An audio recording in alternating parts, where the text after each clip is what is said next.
Amén. Hola, pastora, bienvenida. Hola, buenas. Dios les bendiga. Hola, pastora. ¿Qué tal? ¿Cómo estáis? ¿Cuánto tiempo? Bien, bien. Qué lindo tiempo. Bueno, Andrés, ahí le presento a mi esposa. Un gusto. Dios le bendiga. Gracias, igualmente. Mucho gusto.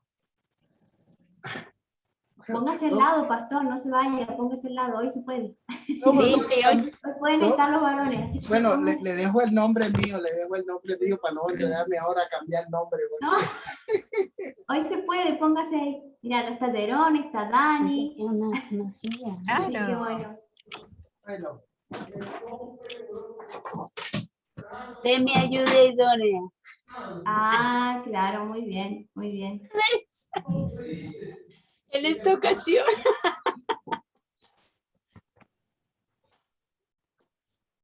Bueno, vamos. Así es. Bueno, vamos a dar comienzo a la reunión, así que bueno, voy a pedir a Paula que me esté haciendo la apertura. Gracias a todos los que están sumando y bueno, vamos a ir a medida que la sala está abierta, así que a medida que se van sumando el resto, vamos a dar inicio por respeto también al tiempo de los que llegaron. Así que muchísimas gracias a todos por estar hoy y por la puntualidad. Así que bueno, bienvenidos. Bueno, bienvenidos a este tiempo nuevo de Penta Mujeres, donde bueno, podemos incluirlos a ustedes también, los varones, en estos temas tan importantes. Vamos a orar. Señor, te damos gracias porque podemos estar actualizados con estos temas.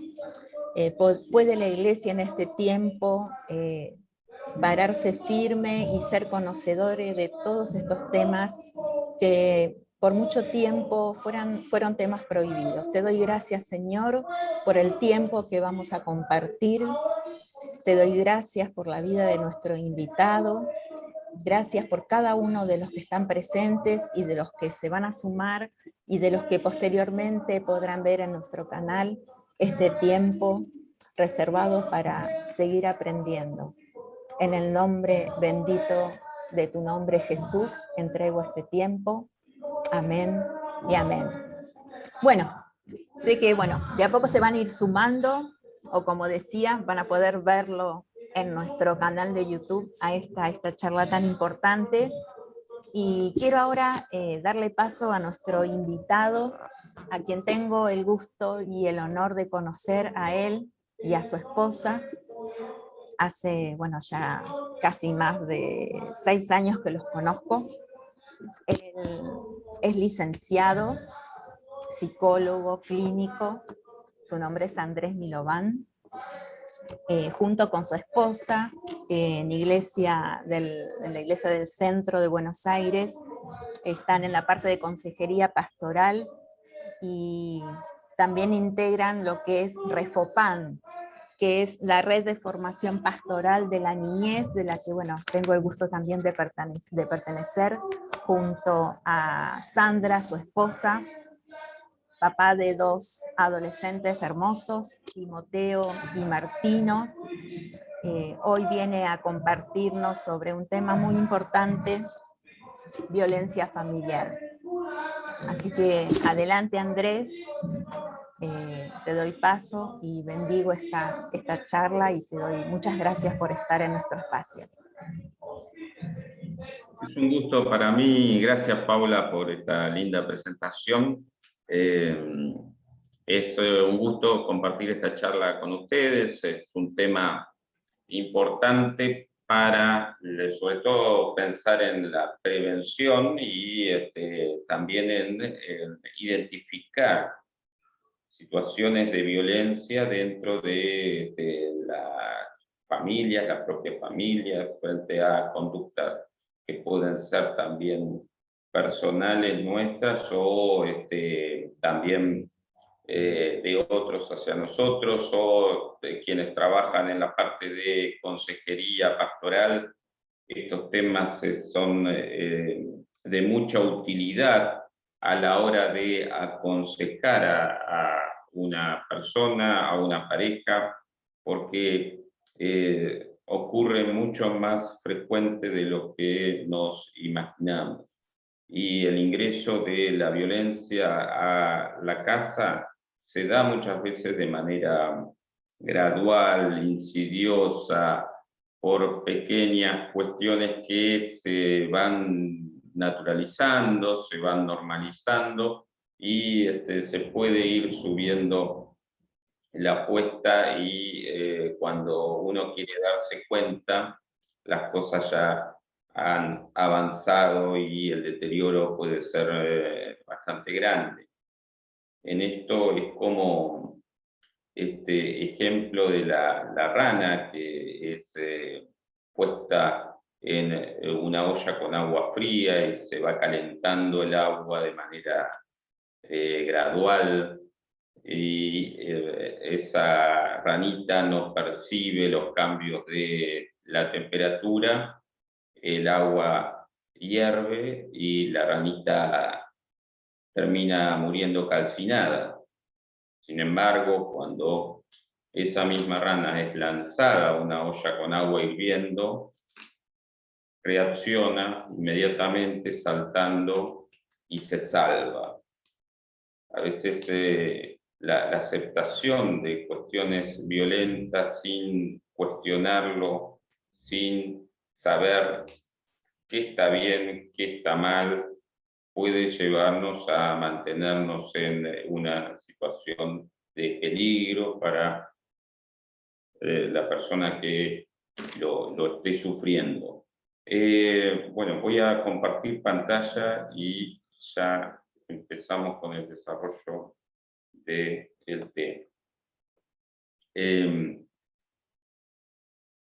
Aparecen generalmente, hay distintos modos de nombrarla: la violencia familiar, violencia intrafamiliar, violencia doméstica. Más o menos todos estos términos hacen referencia a cuestiones similares y cuestiones parecidas, pero bueno, son diferentes maneras de nombrarla. La violencia intrafamiliar lo que tiene es que ocurre dentro del seno familiar, tiene características diferentes a la violencia que ocurre en otros ámbitos, pero lo que genera es un daño enorme, enorme a los quienes la padecen. Y esto no, si bien hoy se habla mucho de violencia de género y de la violencia del hombre hacia la mujer, que es lo más frecuente de acuerdo a las estadísticas dentro de las violencias dentro de la familia, lo que aparece con más frecuencia es la del varón hacia la mujer, pero es sabido que la violencia puede ser ejercida por cualquier miembro de la familia, tanto de mujer hacia varones, de padres a hijos, de hijos a padres, de también adultos hacia los adultos mayores. Pueden haber violencias en cualquier tipo de vínculos que estén relacionados con lo familiar. No solo con los que conviven, sino muchas veces la violencia se ejerce con una expareja o con alguien que ya no está viviendo dentro de la casa o pertenece a la familia, pero vive en otro lado. Pueden haber, ¿qué es la violencia? Cualquier tipo de abuso de poder. Esto genera un daño hacia la persona, hacia la víctima, genera un daño que, dependiendo el tipo de violencia, se va a manifestar en lo que es la violencia física. El daño va a ser en una lesión, pueden ser de distintos tipos, pero en todas las violencias, en todos estos tipos de maltratos que ustedes pueden ver en la pantalla, hay una cuestión común que es el deterioro de la vida emocional y la autoestima. Afecta tremendamente a el desarrollo, si esto ocurre hacia los niños, por ejemplo, afecta notoriamente el desarrollo psicológico, emocional, cognitivo y hasta el aprendizaje. Porque hay maltrato físico, bueno, esto se manifiesta a través de golpes, forcejeos, también dentro de nuestro ámbito cristiano, hace varios años atrás, que esto afortunadamente ha quedado, por lo menos en el ámbito donde uno se desenvuelve, esta idea de la corrección a través, bueno, también por una cuestión cultural, y antes se aceptaba que para la disciplina se podía ejercer a través de la corrección o a través de lo físico. Se aceptaba la palmada en la cola, el tirar del pelo, el pellizcar, y esto claramente son actos de violencia física. Todavía hay gente que puede practicarlo, porque ¿qué pasa? Digamos, la violencia se va transmitiendo de generación en generación, si no media un cuestionamiento de esas conductas, puede que, y si no hay otros parámetros, y donde alguien pueda definirle, esa conducta es violencia, ejerce un daño, lastima, ¿no? Esto del el malentendido, el uso de la vara, ¿no? Que aparece en la Biblia como en vez de un objeto para dirigir, para poder mostrar el camino, muchos justificaban esto como un medio para, a través del castigo físico, tener buenos resultados y dirigir la conducta del niño. Lo que claramente demuestran los estudios que el castigo físico afecta y deteriora la autoestima de ese niño. Por supuesto que necesita límites, necesita correcciones, pero esa no es la manera. Además de que el sistema jurídico, legal, por lo menos desde Argentina y seguramente de cualquier país en donde ustedes se encuentran, condena ese tipo de conductas. Y muchas familias que si no tienen el cuestionamiento y practican este tipo de violencia hacia sus hijos, y los hijos empiezan a hablar de esto en las escuelas, seguramente van a recibir un llamado de atención por parte de las autoridades, o ese niño va a ir a un gabinete de trabajadores sociales y de profesionales para poder trabajar con esa familia conductas que tienen que ver con la disfuncionalidad. Maltrato psicológico, que es algo que abunda y que a veces aparece de manera mucho más sutil, está más escondido, no se distingue. El maltrato físico es claro, es evidente, deja marcas, pero el maltrato psicológico, las marcas son más ocultas. Y esto ocurre cuando hay insultos, humillaciones, burlas, manipulaciones, amenazas, el querer ejercer el poder sobre otra persona y con un afán de dominio o de control, son actos violentos. Y el respeto por el espacio individual es fundamental para el buen funcionamiento y patrones saludables de la familia.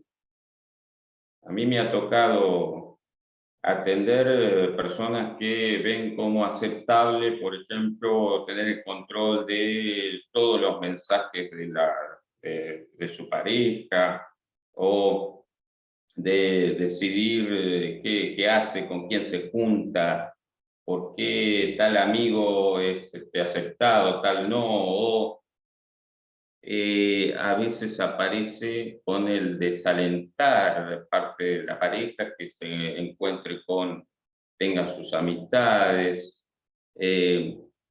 Esos son modos de, digamos, patrones disfuncionales que con el tiempo pueden generar serios problemas no solo en la familia, sino también en la estabilidad emocional de quien lo sufre. Es algo que uno observa en el consultorio, ¿no? Personalidades inseguras, con baja autoestima, con temores a ser abandonados, a ser dejados,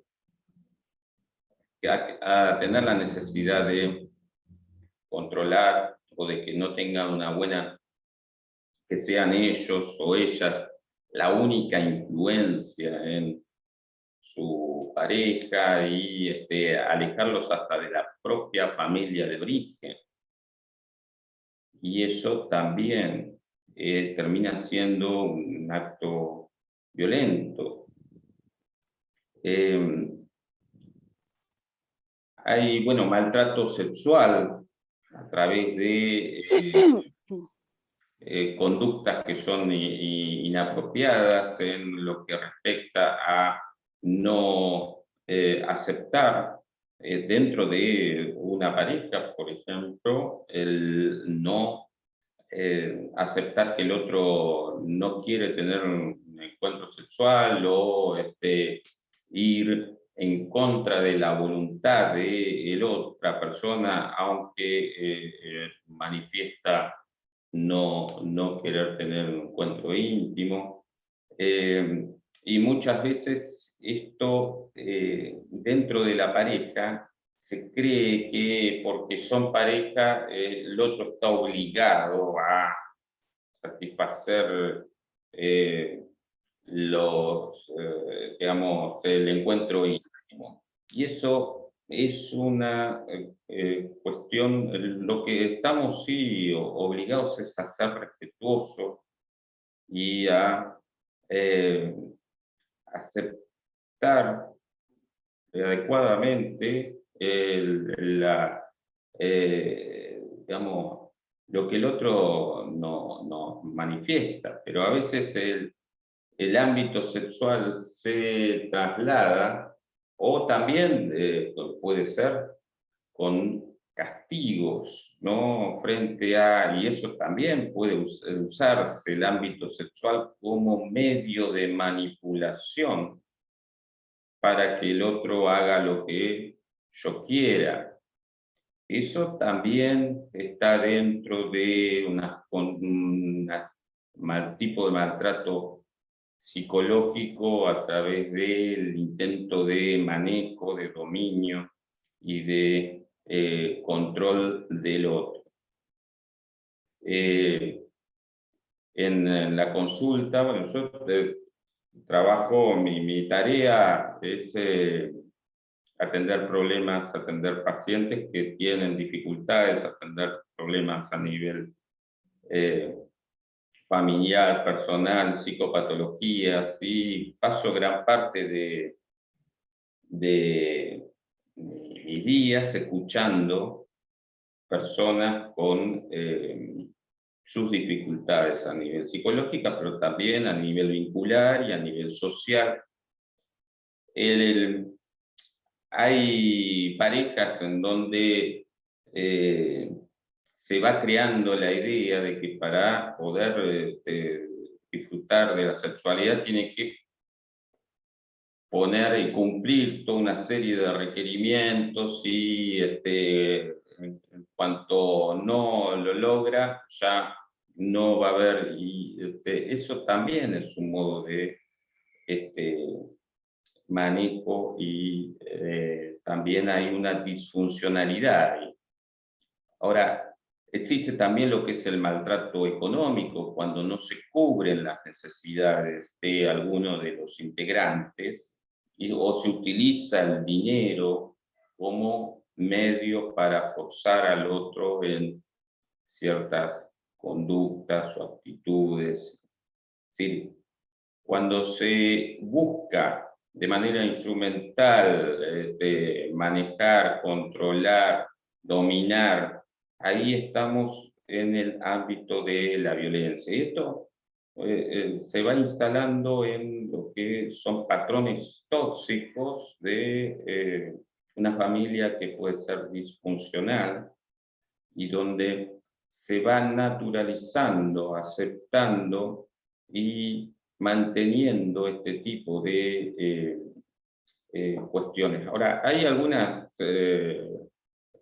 cuestiones sociológicas que influyen en el aumento de la violencia y algunas de ellas tienen que ver con un mundo tendiente al consumismo, a la sobrevaloración del yo, al narcisismo, a no poder esperar, la búsqueda de gratificación inmediata, la falta de empatía, que es esta habilidad para ponerme en el lugar del otro, para poder empatizar con sus emociones, con lo que le pasa, poder escuchar al otro, la búsqueda del placer, por sobre todo a través del hedonismo, y no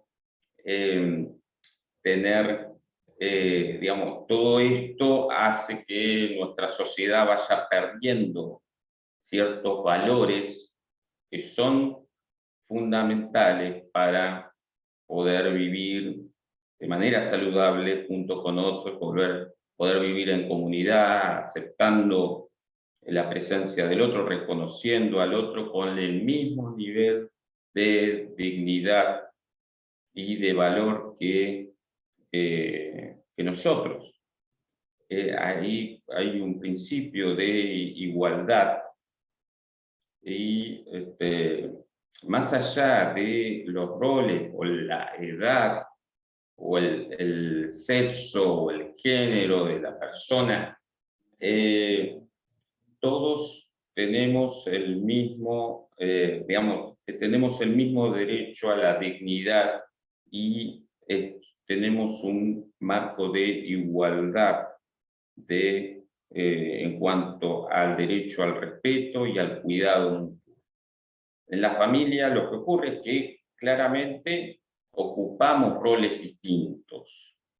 Si bien somos iguales, somos seres humanos, nos iguala en cuanto a la necesidad de respeto, valoración, aceptación, pero nos toca a veces en el rol de padre cumplir un rol que a veces para eso tenemos una autoridad y hay decisiones que tenemos que tomar, a pesar y hay límites que tenemos que establecer en nuestros hijos y demás, pero hay una gran diferencia entre poner límites y actuar con violencia. Eso es lo que pasa muchas veces, como la violencia tiene un efecto rápido, inmediato y logra En los psicólogos esto lo llamamos se refuerza esa conducta porque termina siendo efectiva. ¿Sí? El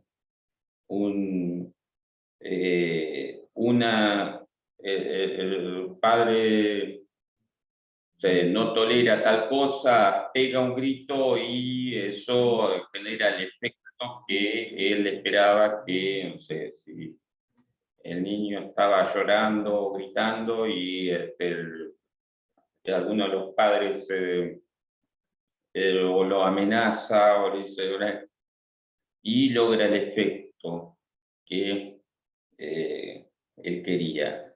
Esto tiene el peligro de que, como fue efectivo, que se repita. Y la conducta que es eficaz tiende a repetirse. Entonces, ¿qué pasa cuando la utilización de la violencia que resultó efectivo para un momento determinado y se empieza a instalar, y ahí estamos en una posible instalación de patrones disfuncionales en la familia?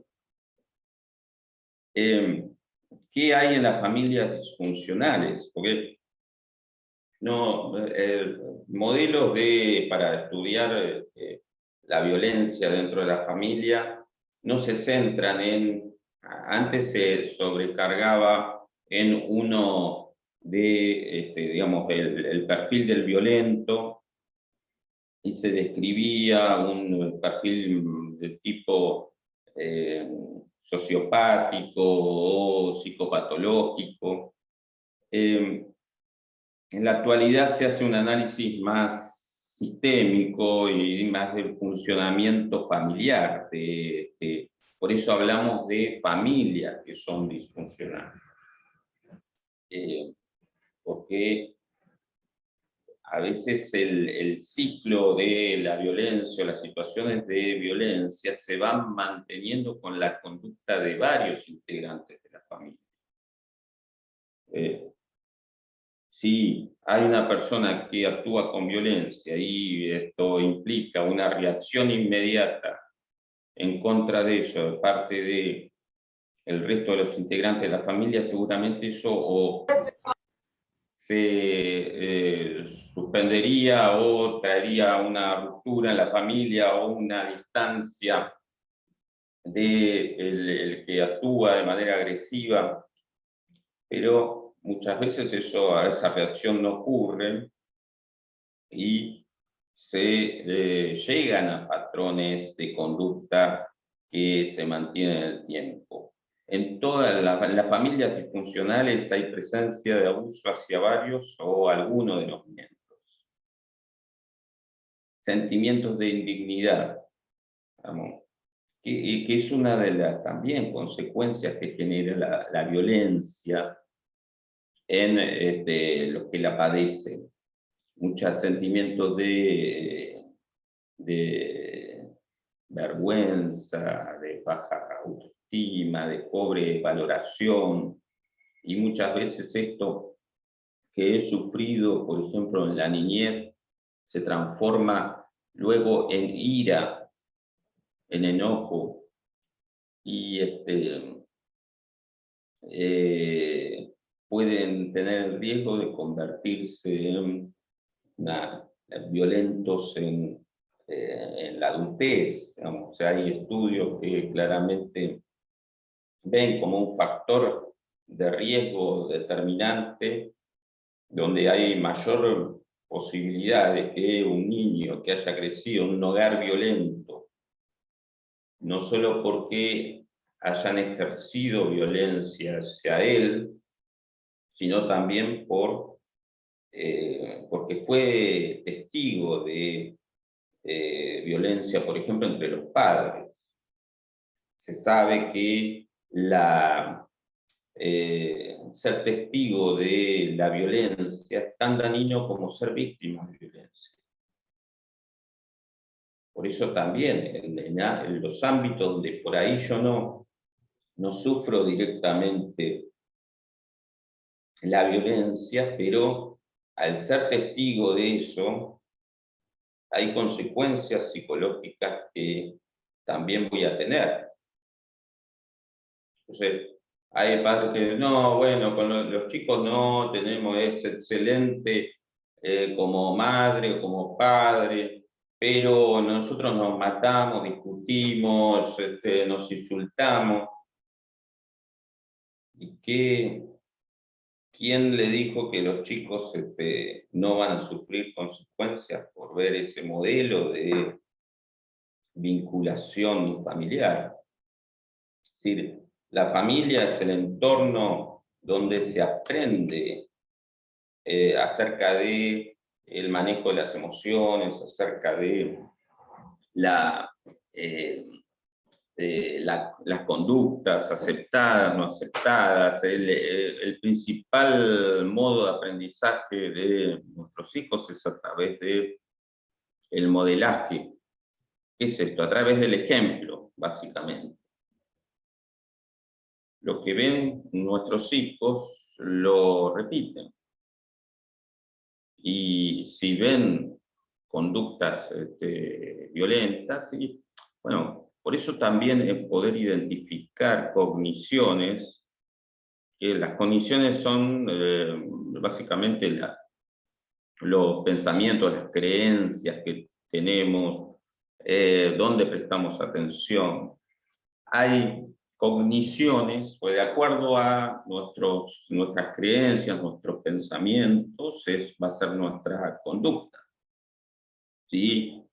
Yo creo que está justificado, o que los gritos, o que el enojarme y hacer una reacción de descarga, de catarsis con ese enojo, no es dañino y no perjudica a nadie. Lo acepto y entonces lo voy a seguir haciendo. Por eso muchas veces el cambio de las conductas deben venir por un cambio en nuestra manera de pensar. Si no cambiamos el modo de pensar, van a continuar las mismas conductas. Ahora, también otro factor de riesgo es el consumo de alcohol o drogas dentro de la familia, el abuso de estas sustancias. Si bien no es una causa directa, pero es un factor de riesgo. El abuso de drogas y alcohol, si bien muchos creen que, y de hecho hay con frecuencia casos en donde la violencia aparece cuando existe el consumo, o sea, la persona al estar bebido, esto funciona como un desinhibidor y actúa de una manera que genera un daño en el entorno. Uno ha escuchado historias de ya adultos, ¿no? Pero de cuando recordaban cuando eran chicos, y el padre tenía problemas de alcoholismo y empezaba a tomar, y ese niño quedaba escondido justamente para protegerse en un lugar de la casa donde no lo viera y donde no pudiera acceder por temor a lo que el padre hiciera en ese estado de piedad. Eso genera miedo en un niño, incertidumbre, y también con el tiempo y de adulto esto evoluciona a un trastorno de ansiedad.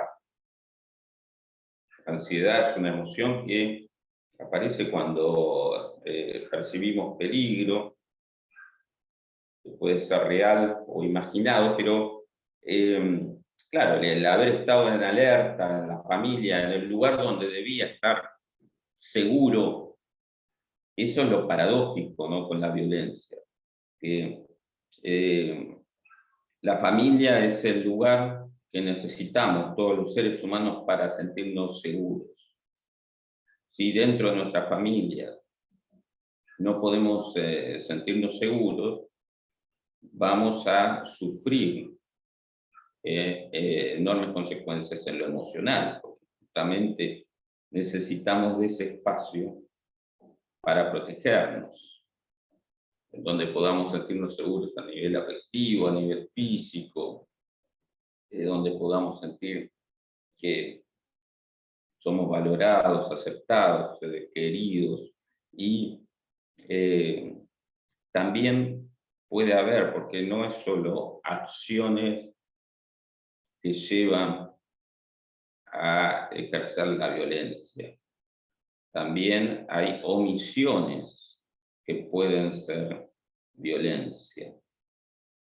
Me ha tocado atender a hijos ya adultos con un enorme dolor por la indiferencia con la que algunos de los padres actuaban cuando él se portaba mal.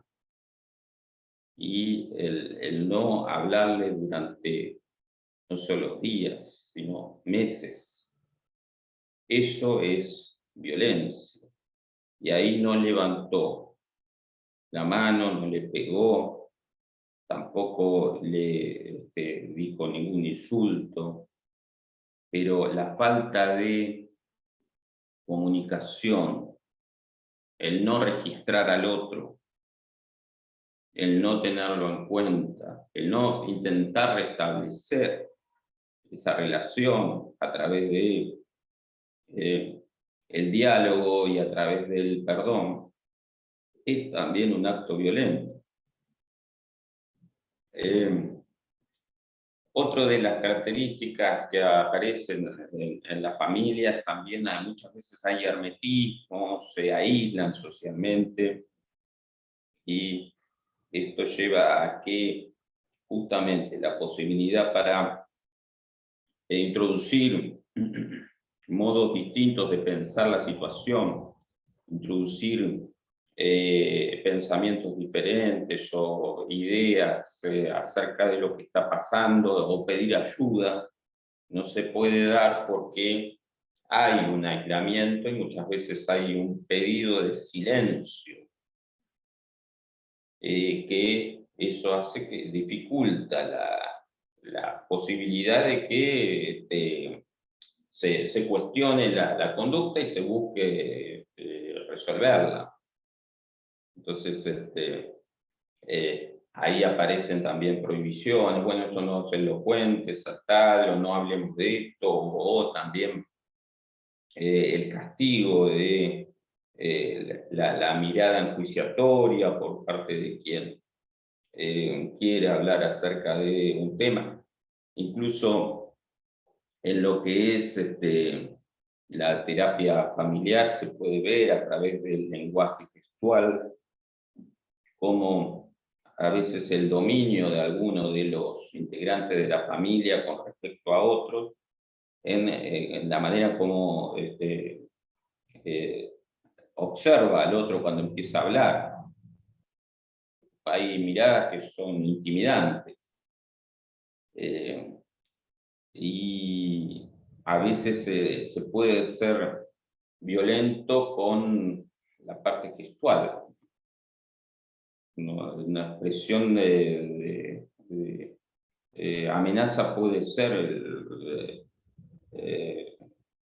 mostrarle un rostro de enojo y cerrar el puño, o hacerle un gesto, y eso, con eso ya está actuando y generando una amenaza. Por eso es un tema muy complejo y no se reduce únicamente a un golpe.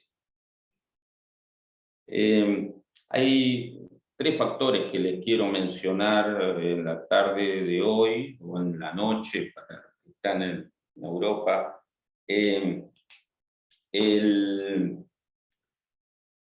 Uno es la falta de control de los impulsos. Hay personas que tienen dificultades para controlar sus impulsos y frente a un aumento de tensión reaccionan y asoma la violencia.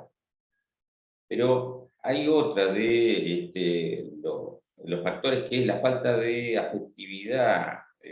Cuando falta, cuando se reduce la afectividad, y estamos hablando claramente del cariño, del afecto por el otro, del amor, cuando esto se va, aparece la violencia.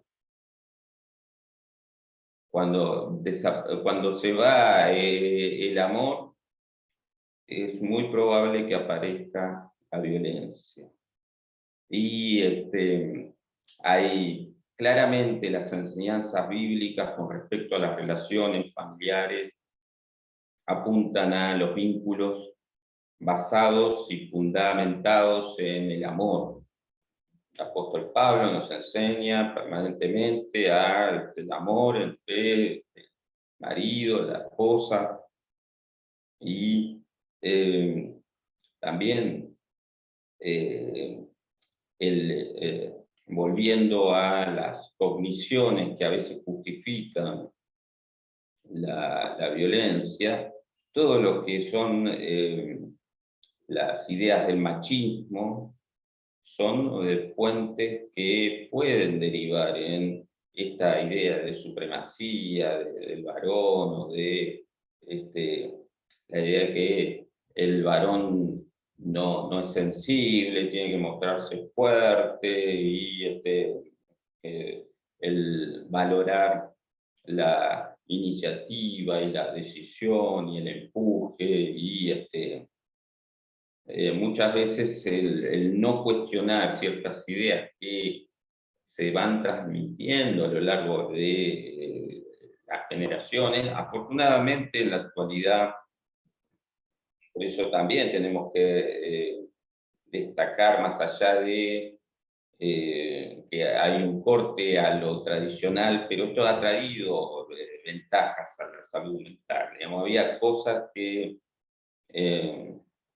las ideas vinculadas con modelos muy estereotipados de lo que es un hombre, lo que es la mujer, no ayudaban a un equilibrio en la igualdad en la familia y en otros ámbitos de nuestra sociedad.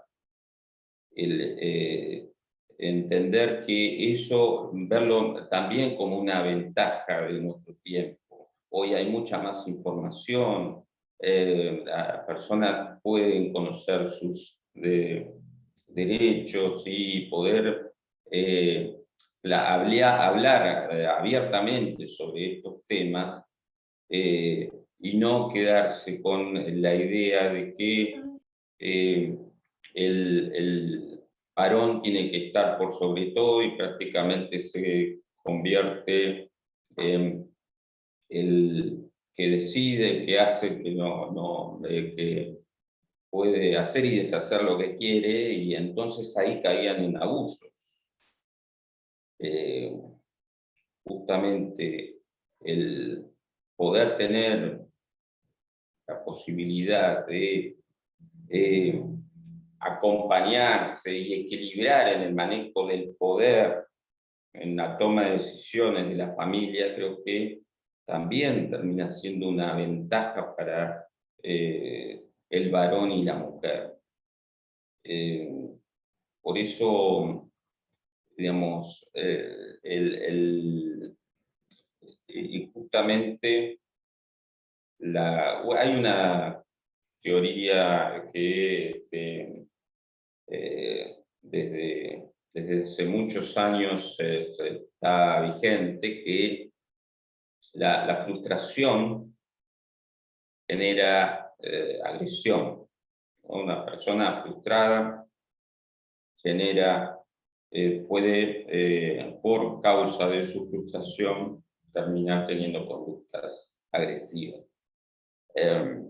Por eso hay algo que debe hacer la familia, justamente promover todo lo que pueda ayudar al desarrollo de todos los integrantes, no únicamente el varón o únicamente la mujer o alguno de los hijos. El poder trabajar la familia como plataforma de lanzamiento para el desarrollo y el progreso de todos los integrantes. Y por eso el cuidado y el respeto hacia todos los integrantes debe ser promovido. También otra de las cuestiones que se observa como origen de la violencia es la incapacidad para resolver los problemas adecuadamente. Se sabe que muchas de las personas que ejercen violencia son personas que tienen baja nivel, calidad de habilidades sociales. No pueden estar, al no poder lograr a través de herramientas comunicativas adecuadas, saludables, tendientes a un acuerdo, a la escucha, al poder. Esto lleva a la utilización de la violencia para intentar resolver de manera inadecuada los problemas. Pero justamente también con un bagaje de creencias o ideas que el uso de la violencia en ciertas situaciones está justificado. Ahí también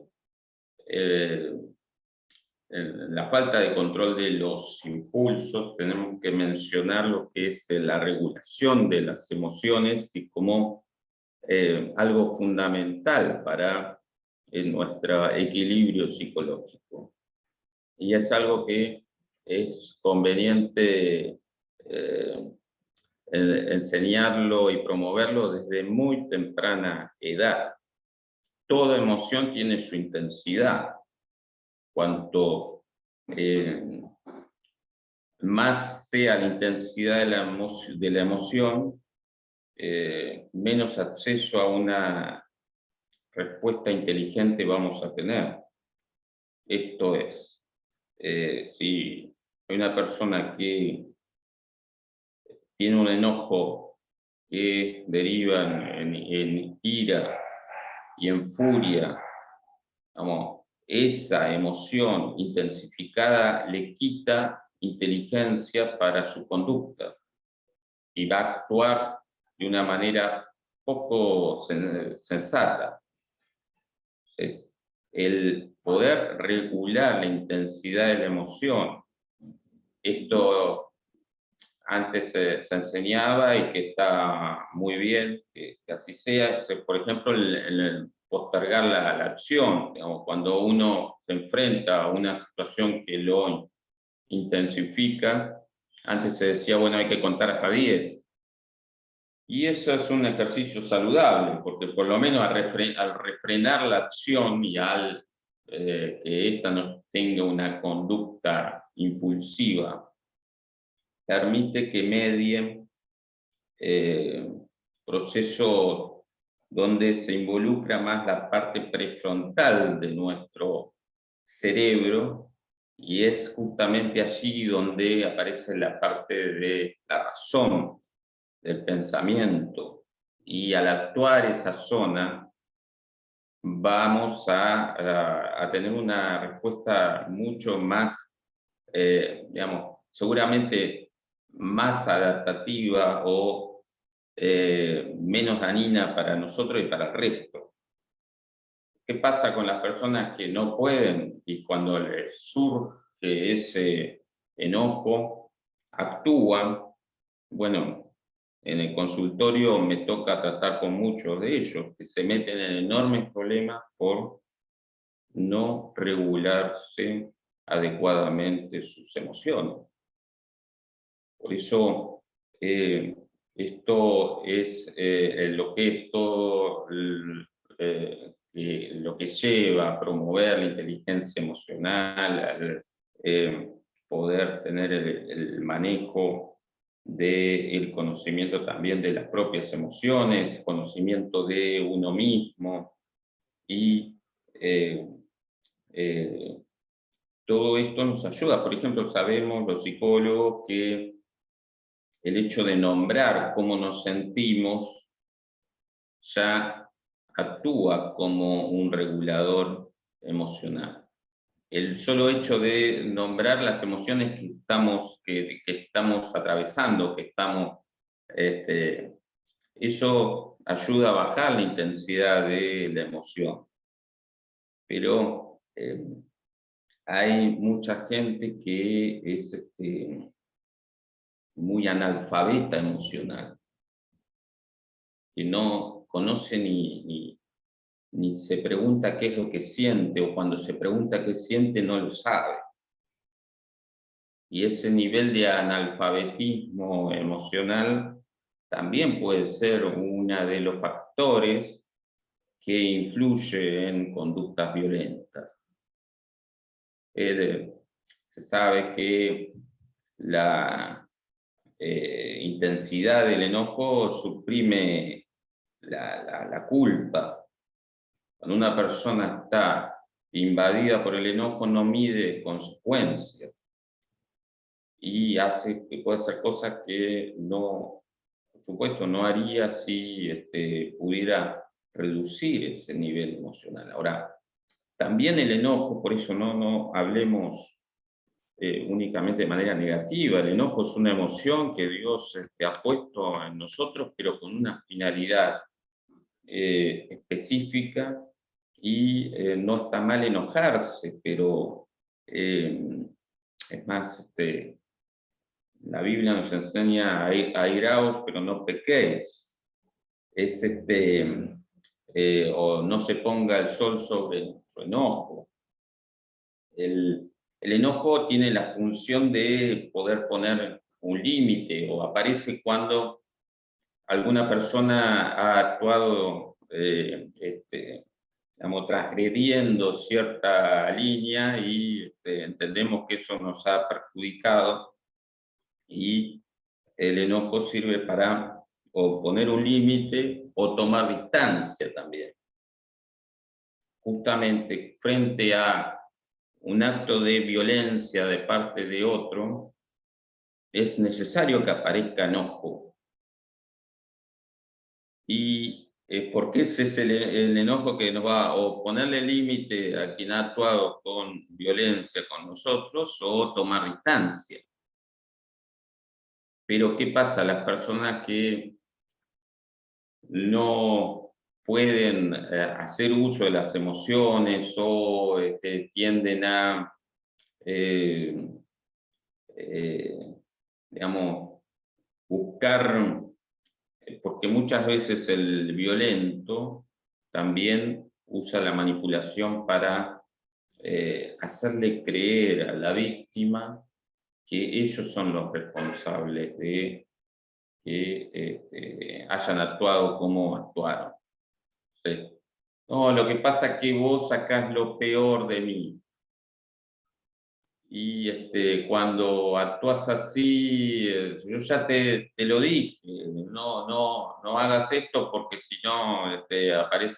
Claro, y a través de ese discurso van haciendo responsable a la víctima de su conducta violenta, y es imposible que se cuestionen a sí mismos su propia conducta violenta, porque siempre la están proyectando en los problemas los tienen en los demás. Hay perfiles, ¿no?, de personas violentas narcisistas, donde ellos hacen todo bien, todo maravilloso, y todo lo que funciona mal es el resto. Y es difícil tratar con ese tipo de personas.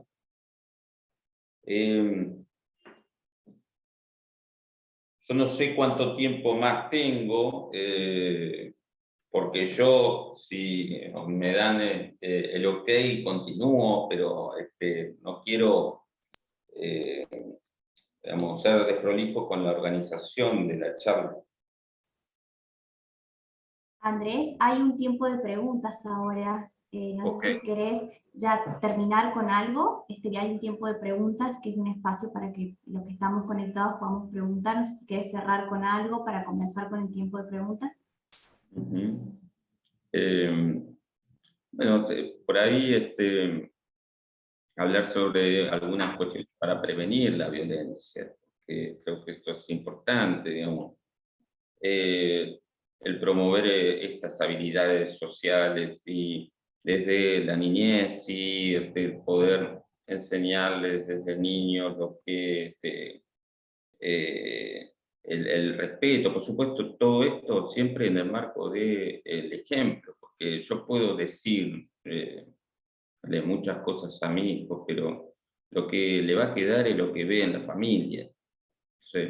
La educación emocional no es a través de un pizarrón y anotar definiciones, sino justamente es actuando y siendo un ejemplo para todo nuestro entorno familiar.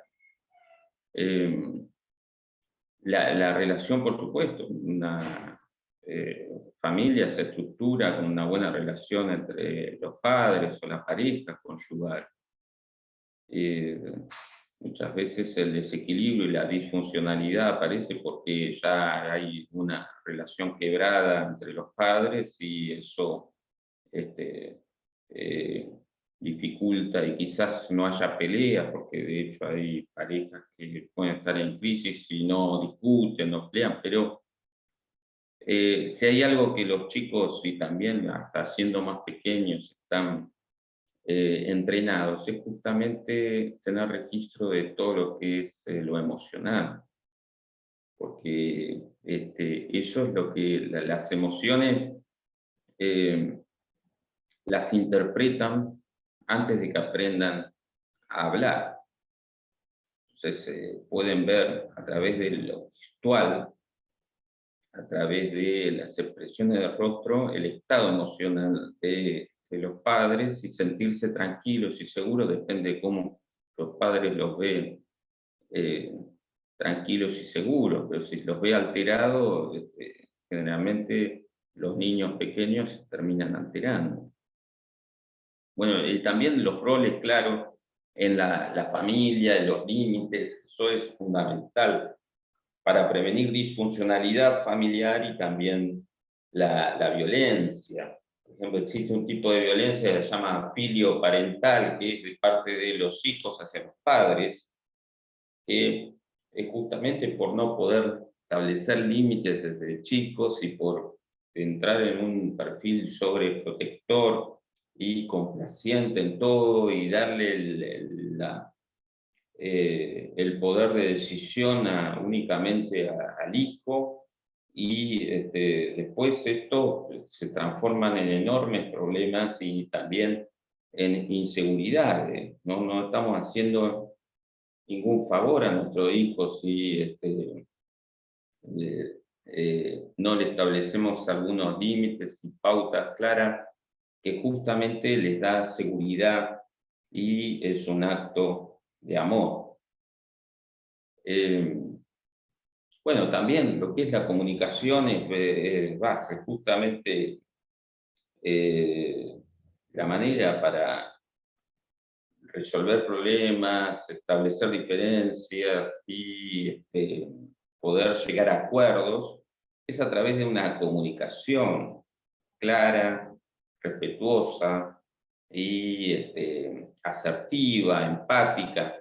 Como todo esto, si en la familia es moneda corriente o es lo que es lo más frecuente, estamos generando así los anticuerpos para que nuestros hijos, cuando aparezca alguna situación de violencia, tomen distancia y no se reaccionen de manera temprana porque justamente están acostumbrados a otra cosa.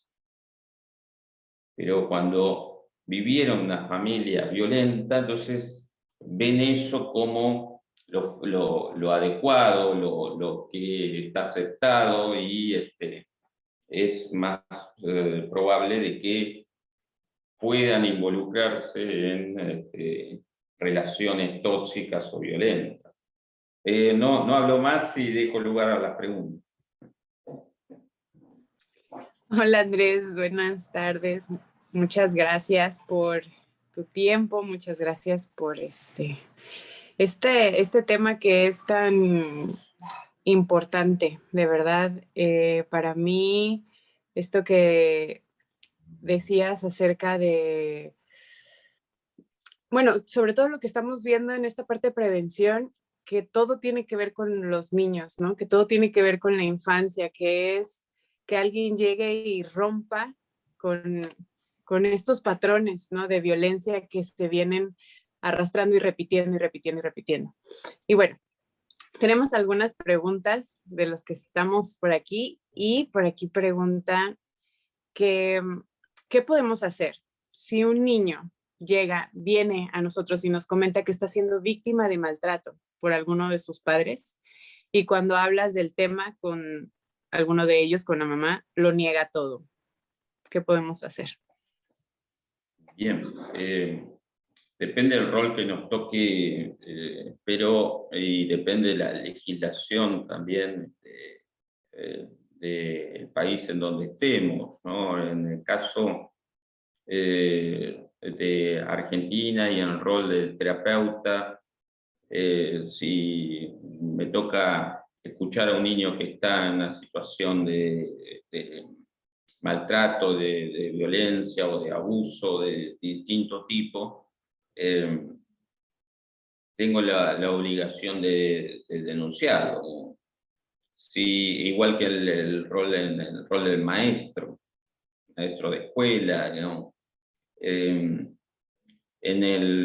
A veces nos toca en la iglesia escuchar a un niño que está sufriendo, y por supuesto que la intervención siempre es con los padres.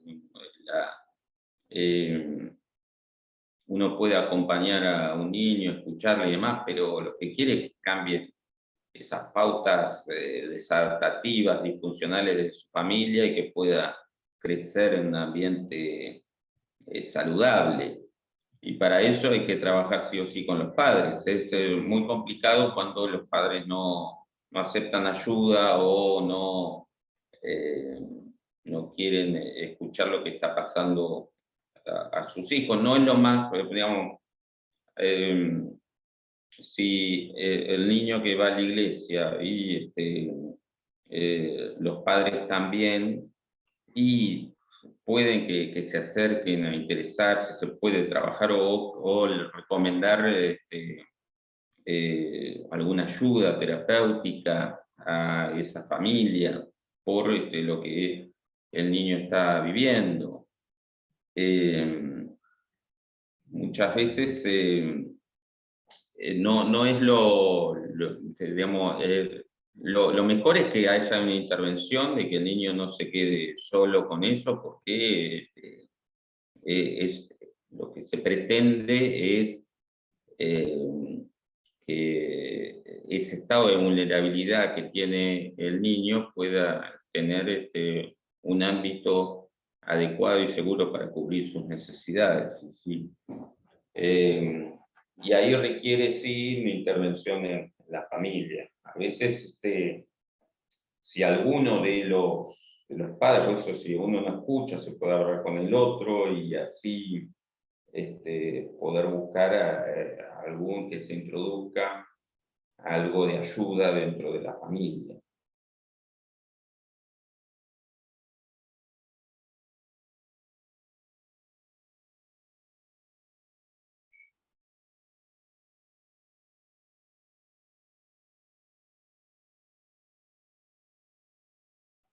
No sé si hay alguna otra pregunta.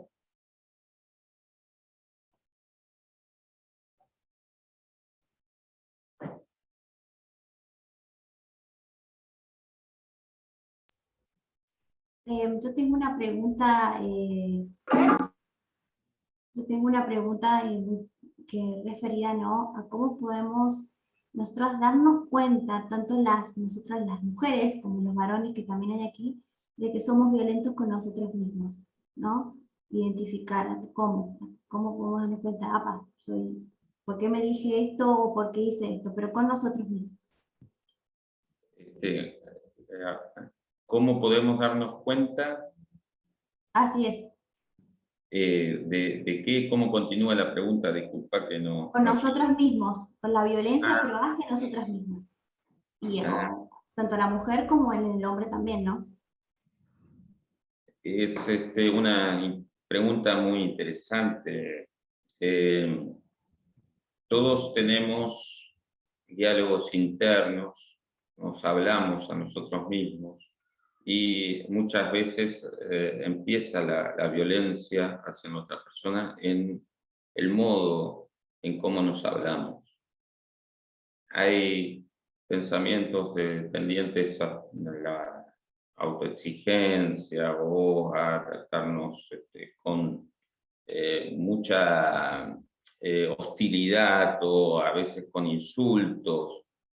Y ese tipo de diálogos internos es una violencia hacia nuestra persona que va deteriorando nuestro equilibrio psicológico. Por eso, digamos, claramente en la Biblia nos enseña que tenemos que amar al prójimo como a nosotros mismos. Y justamente el amor a uno mismo empieza por un cuidado de su propia persona. Y no solamente cuidado físico, y bueno, también el cuidado espiritual, pero también lo que nos toca hoy es hablar acerca del cuidado emocional. Y es muy importante el manejo del diálogo interno y el hacerlo con amabilidad, con respeto y con, también con empatía, con comprensión, digamos. Yo he visto, que hace muchos años que trabajo en el área clínica y me ha tocado atender numerosos pacientes que han tenido problemas justamente por el mal uso del diálogo interno, la utilización de la violencia hacia su propia persona, donde se dicen cosas a sí mismos que no le diría a un amigo o a un conocido o a un compañero de... Claro, porque somos nosotros, nos autorizamos a hablarnos de determinada manera y esas licencias que nos damos puede que nos perjudiquen. Muchas gracias. Muchas gracias, Andrés. Tenemos otra pregunta por acá que nos hacen una de nuestras compañeras amigas de acá, y es la siguiente. ¿Hay cura para quien padece de estas violencias? Ante un caso de violencia en el matrimonio, lo conveniente es una separación hasta que sea restaurada la persona violentada. Bueno, si la persona está dispuesta al cambio, sí, es muy probable que pueda mejorar y pueda aprender otros patrones de conducta y de comunicación o de interacción más saludables. El tema es cuando no se cuestiona su conducta y no tiene interés por el cambio. Ahí sí es muy complicado. Tenía una segunda parte de tu pregunta, que es si conviene la distancia hasta que la persona pueda cambiar en temas de violencia en la pareja. Y sí, lo que se recomienda desde, por ejemplo, no es recomendable una terapia matrimonial o de pareja, cuando hay uno de los dos que está actuando, tiene patrones violentos, ahí lo que justamente se recomienda es el tratamiento de esa persona, esas conductas y esa modo de actuar violento, y por supuesto lo que la distancia implica justamente el cuidado del resto, porque si pongamos que la violencia es intensa y sostenida, y si permanecen conviviendo, eso implica un riesgo grande por la integridad física, psicológica de el resto de las personas. Entonces ahí lo más recomendable es el distanciamiento. Por eso, bueno, hay medidas también desde lo legal que se pueden instrumentar para que se fuerce a la persona violenta a que se vaya del hogar por el resguardo justamente del resto de la familia.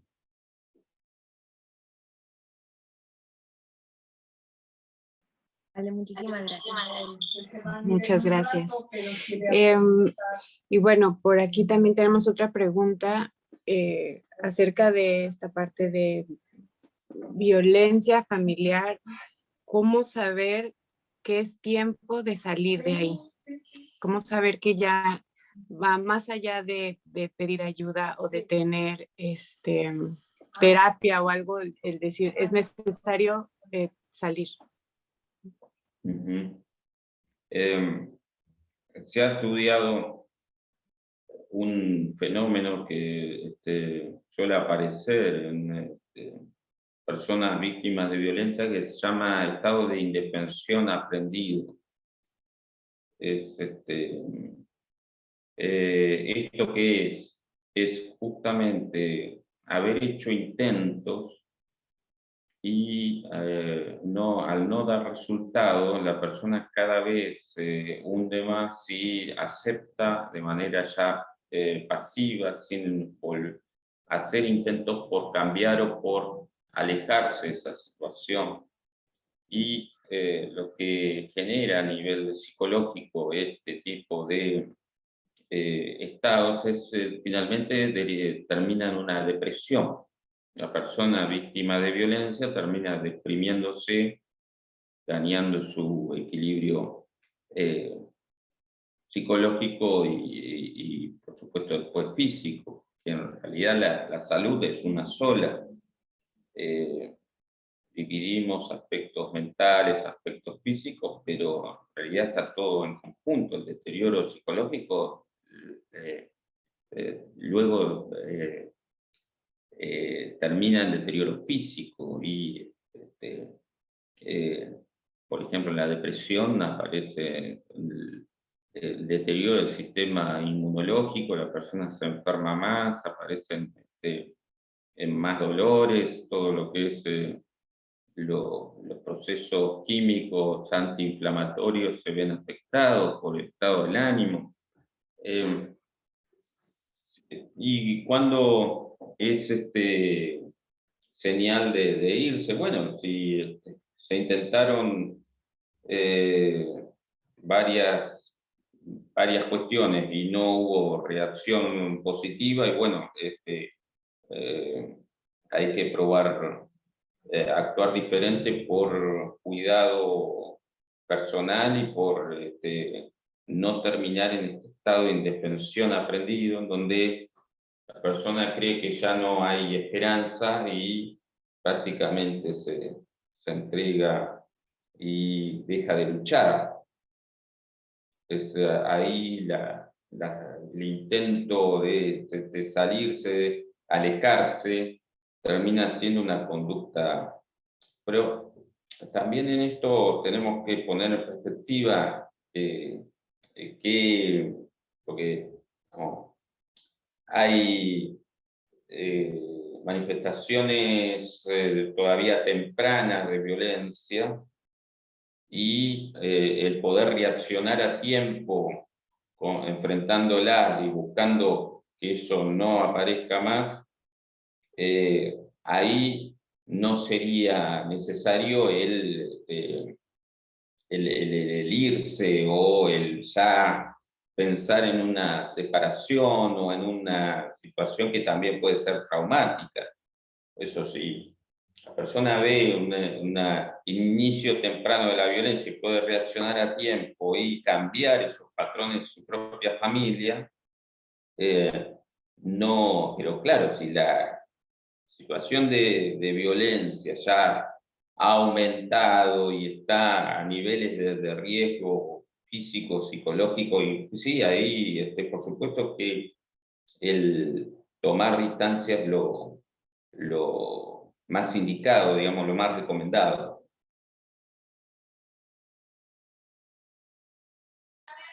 Muchísimas gracias, Andrés. Ya para terminar, queremos hacerle una pregunta, para terminar con la sección de las preguntas. Y es, cuéntanos acerca de lo que tienes preparado para finalizar este año. ¿Tienes pensado realizar cursos, conferencias, talleres en los que podamos participar o incluso por lo cual podemos apoyarte ahora?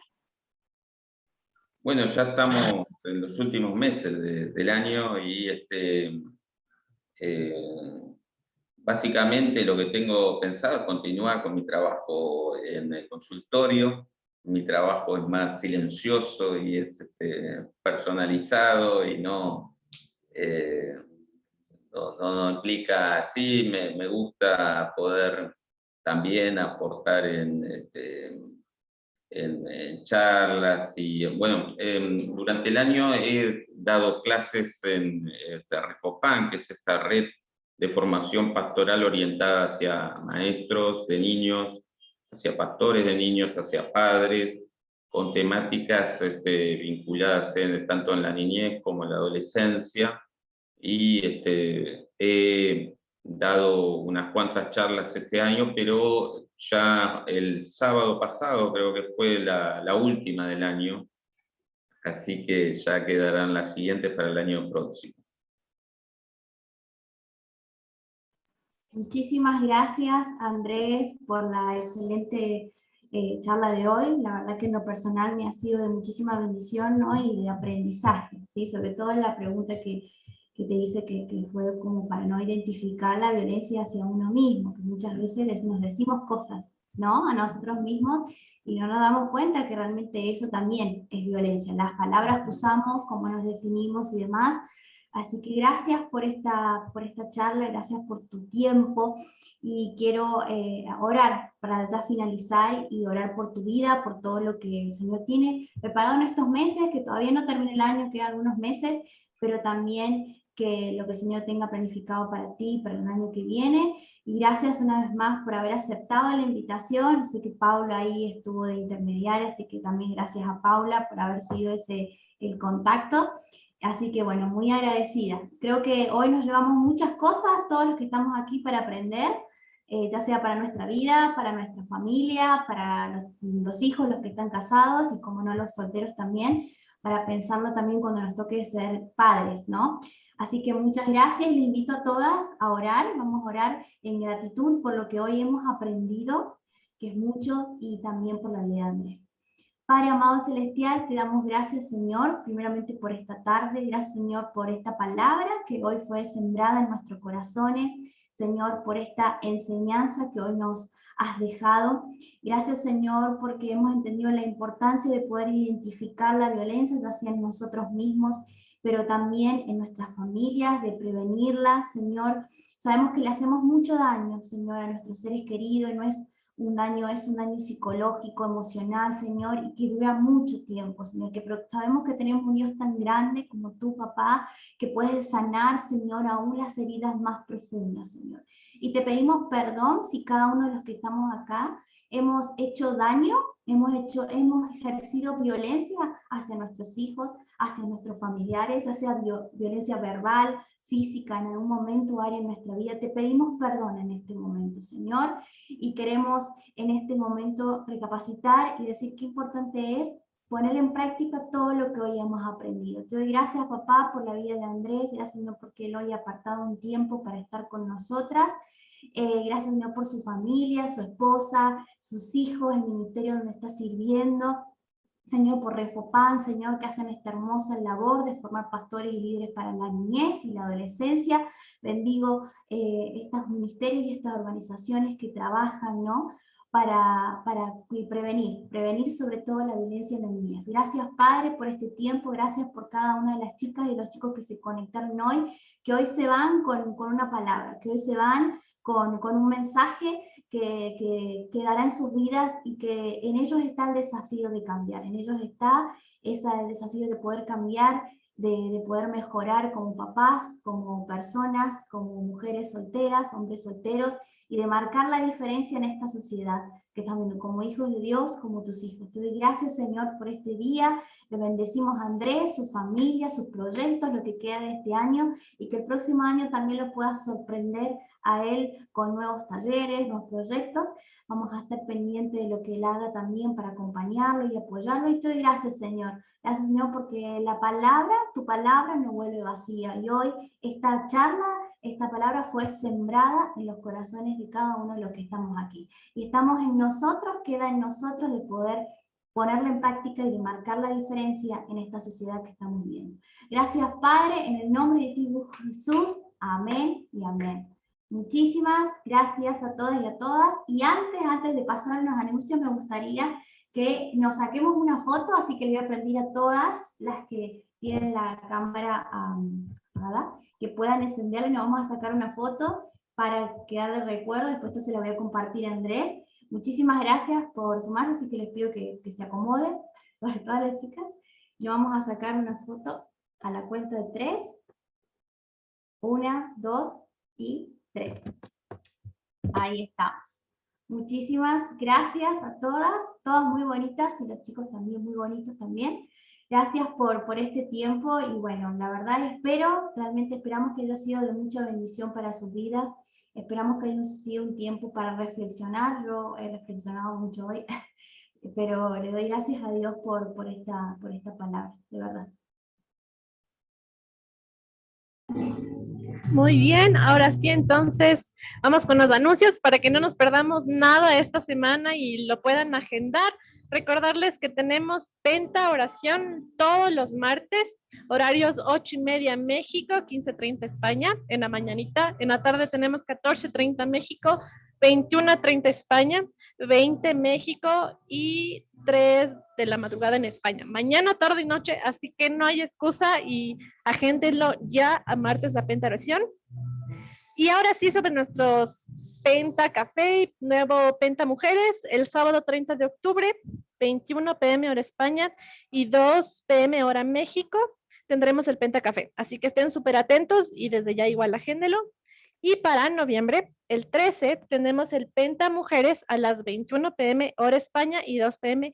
hora México. Vamos a tener a la pastora y psicóloga Evelyn Rossi desde Veracruz, México, y nos estará hablando acerca de la violencia de género. Así que eso también está súper interesante. Ya saben, agéndenlo, separen la hora, 2 p.m., 21 España, y los recontra esperamos.